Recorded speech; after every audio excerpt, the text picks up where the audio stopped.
Fissel Mbadane, communauté de 40 000 habitants, est située au sud-est du département de Mbour. Les populations de cette localité vivent principalement de l'agriculture et de l'élevage. À 3 km de la commune, à la lisière des champs, se trouve le parcours de bétail de Ndimak, objet de litige foncier entre éleveurs et agriculteurs. Depuis l'indépendance, à l'indépendance, le gouvernement avait défini les parcours de bétail et les zones de pâturage et mis en place des infrastructures nécessaires à la pratique de l'élevage, à savoir les parcs de vaccination, les puits pastoraux, les forages. Des endroits étaient également aménagés pour permettre au bétail de s'abreuver. Avec le temps, les agriculteurs ont commencé à empiéter sur les espaces prévus pour les animaux.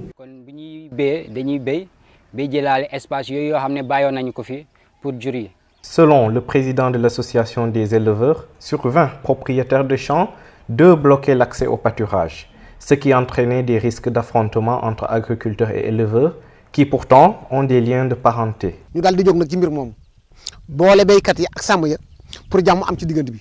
En tant que fédération d'éleveurs, nous avons pris le problème à bras le corps. Nous avons réuni agriculteurs et éleveurs afin de préserver la paix. Ensuite, nous avons remarqué que parmi les agriculteurs, il y en a qui ont élargi leurs champs, d'où le conflit. Nous sommes allés au niveau du conseil rural. Nous avons dit au président que nous ne souhaitions pas aller en justice. Nous voulions seulement que vous mettiez fin à ce problème. Le parcours nous appartient car il faut que les bétails se meuvent. Le conseil rural n'a pas voulu trancher.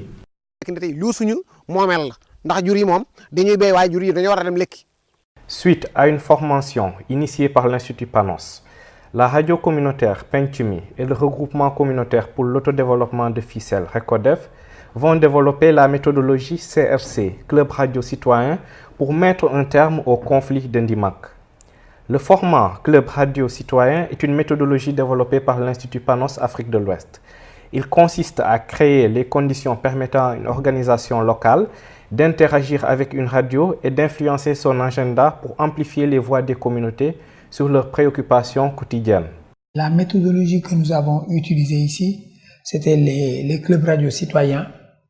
En fait, il fallait créer un club citoyen dans lequel éleveurs et agriculteurs, avec l'intermédiation des décideurs, devaient dialoguer et échanger pour trouver une solution à la résolution de ce conflit foncier qui tournait autour de l'espace de parcours du bétail qui devait aller à la mare dans le village de Ndimak. La première phase était donc de rassembler les victimes liées aux thématiques identifiées. Ils avaient choisi donc le problème de la zone de pâturage de Ndimak.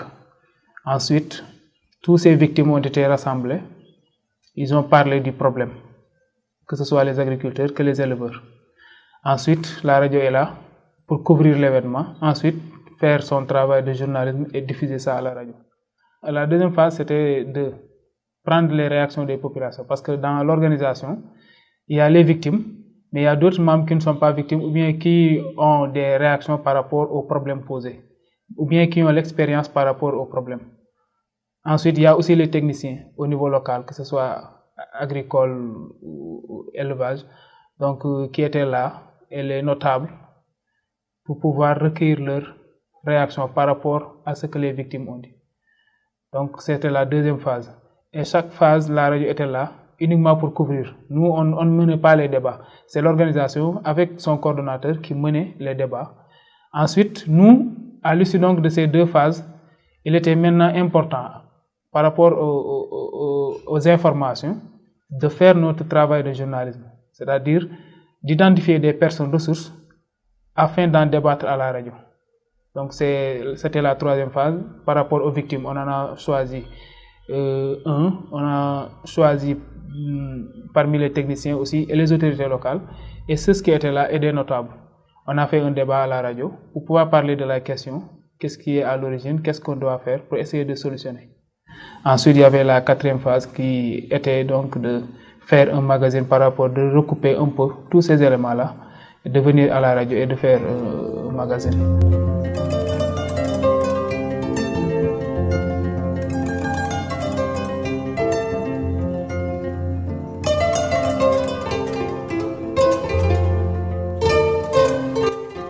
Le conflit de Ndimak est resté longtemps sans solution.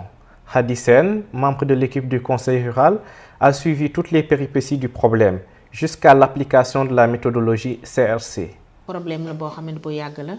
Le problème de Ndimak dure depuis plusieurs années maintenant. On est passé par plusieurs étapes dans le processus de résolution, beaucoup de négociations d'ailleurs. Et à la fin, nous sommes venus au niveau du conseil municipal. Celui-ci devait statuer sur la question en appliquant la loi, ce qui n'a pas été fait. Quand Panos est arrivé, on est retourné trouver les acteurs dans les villages afin de discuter avec les concernés. À ce moment-là, beaucoup ont montré une bonne volonté, même les plus réticents. En fait, nous avions pu cibler les 3 personnes qui ont empêché la résolution de la question. Après ces rencontres, une seule personne avait refusé de reconsidérer sa position. On en a discuté avec elle, mais elle ne voulait rien entendre. Et bien, après cela, nous avons demandé tout simplement aux éleveurs d'écrire au conseil rural afin que celui-ci applique la loi.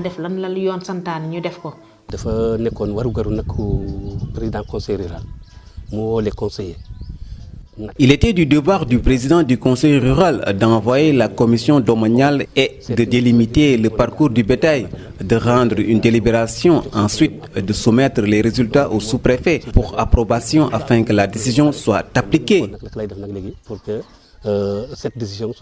Pourtant, au départ, la gouvernance participative voulue et initiée par le RECODEF et la radio Pentimi de Fissel à travers la stratégie CRC a suscité des craintes. Le président du conseil rural n'était pas là. Son suppléant nous a reproché d'avoir porté le débat à la radio et qu'à notre place, il ne s'y serait pas pris ainsi. Nous lui avons dit que nous n'avions pas eu d'autre choix que de procéder ainsi, car le conseil rural n'a pas fait ce qui était de son ressort. En conséquence, nous allions employer les moyens qui existent, à savoir la radio.